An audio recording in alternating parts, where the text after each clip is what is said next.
What is an abuser fear? In this video, we will talk about the abuser, who they are, what they fear, and what is really hidden behind the mask of this person. Abusers are often thought to be individuals who possess inner strength, but in reality, they are very weak and traumatized people with a very fragile ego. And that is why everything they do to other people is a consequence of their own traumas. So, what is terrifying for the abuser? The first thing is the loss of control. Control is what gives the abuser confidence. Control is the ability to keep the victim close. Let's say it's his confidence in tomorrow. It's the confidence that nothing will change. Therefore, the easiest way for an abuser to keep the victim close is through violence. The violence that makes the victim afraid, afraid to leave, afraid to make any decisions, afraid to do anything on their own. And this state gives the abuser such confidence in the future. If the victim tries to somehow break free from control, then there will be punishments and some sanctions. In other words, if she didn't ask for permission to go somewhere, she will be punished. Morally, emotionally, physically, financially, in any way, but punishment will follow. If the victim complies and behaves according to the abuser's demands, then everything seems calm.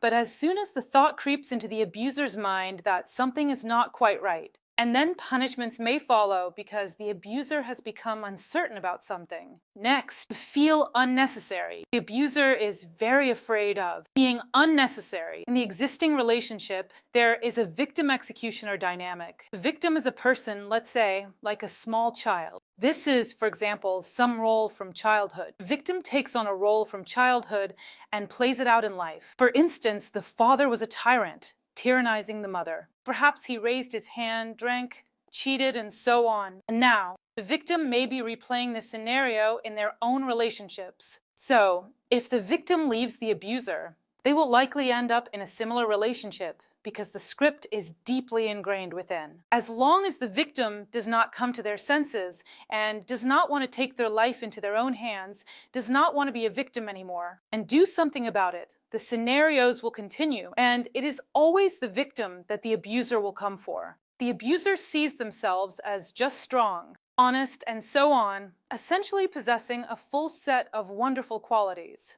They believe they have the right to punish and to make decisions for everyone, as they see themselves as the force. For example, the person responsible for the entire family, and so on. However, in reality, the abuser is a mix of narcissism, power, and psychopathy. This combination of traits defines the abuser. Next, the loss of the victim. And this is the most terrifying thing for the abuser. After all, there is no victim. And where is that very feeling that is necessary in the life of the abuser? For now, he controls no one.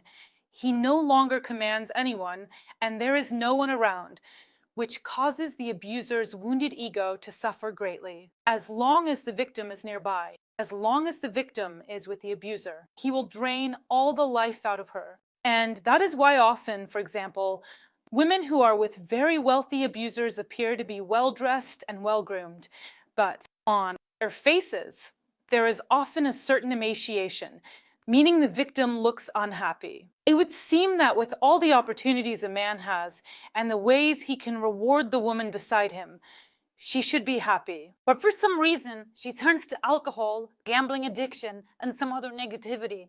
She needs to channel her stress somewhere, and often women with abusers who are afraid to leave and struggle to make that difficult decision, start drinking, or may do something to themselves, such as suicides, drug addiction, gambling addiction, or anything else. So, what does the abuser take advantage of? This is moral violence, physical violence, emotional swings, where he has hurt you, made you feel bad. And before you have even recovered, he is already there with flowers saying that he loves you, that he is just that kind of person who needs to be accepted as he is, that he loves you so much, which is why he is so jealous. And he thought to himself, God knows what he was thinking, which is why he hit you, which is why he beat you, and so on. In other words, these are all excuses of the abuser. Emotional swings are needed by the abuser to make it even easier to manipulate the victim. Moving on. Threats, control, financial abuse, and triangulation. What is triangulation? It is the involvement of a third party in one's relationship. That is, when a woman enters into a relationship with an abuser and he involves, for example, his mother in the relationship, who justifies all of her son's actions and says that it is.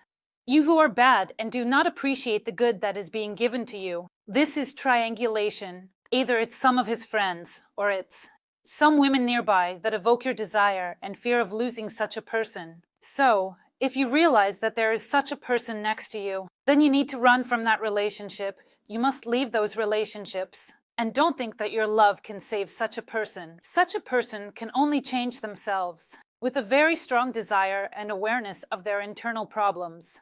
That is, when a person understands that the problems lie within them, not in the victim or in everyone around, but in themselves, when they seek therapy and work on themselves. This is actually a difficult process, and it is always easier to find another victim. So, if you decide to leave, it is a devastating blow to the abuser, and at some point, it may signal the need to eliminate the victim. And here domestic murders can occur. And there can be instances of driving someone to suicides. That is, depending on how strong the abuser is, terrible situations can occur. So, in order to leave an abuser, a plan is necessary, a well-thought-out plan, to ensure your safety. Therefore, if something like this is happening in your relationship, it is essential to speak out, because abusers fear exposure the most. He always says, don't air your dirty laundry. And in public, you can appear to be the most wonderful couple. He will be courteous, he will give you compliments, and may even court you, but at home, he can subject you to terror. So, if you realize that you have such a man next to you, don't be afraid to tell someone. The victim is always scared that things will get even worse. However, it is possible to leave such relationships if no action is taken and help is not sought from specialists, trusted individuals, or reliable people. Not from the abuser, but to a different world, so to speak. Therefore, if you find yourself in such a difficult situation, if you are in such complicated relationships, raise the alarm, tell everyone, your mom, relatives, friends, record it on video, and think about how to take steps to retreat. That is, if you decide to leave the abuser, for example, when he is not home, gather the most essential items, leave for a while, and turn off your phone. Discard the SIM card so that you cannot be tracked, and for a while, so that he cannot find you. Over time, the abuser may calm down and find, for example, another victim, which often happens. Therefore, as long as the victim does not take control of her life here, does not wake up and realize that life with an abuser is a path to nowhere, she will continue to suffer. I'm Elisa Vardomska. Hope for your likes and subs. Comment what you'd like to discuss in new videos. Don't forget to hit the bell icon. Goodbye, everyone.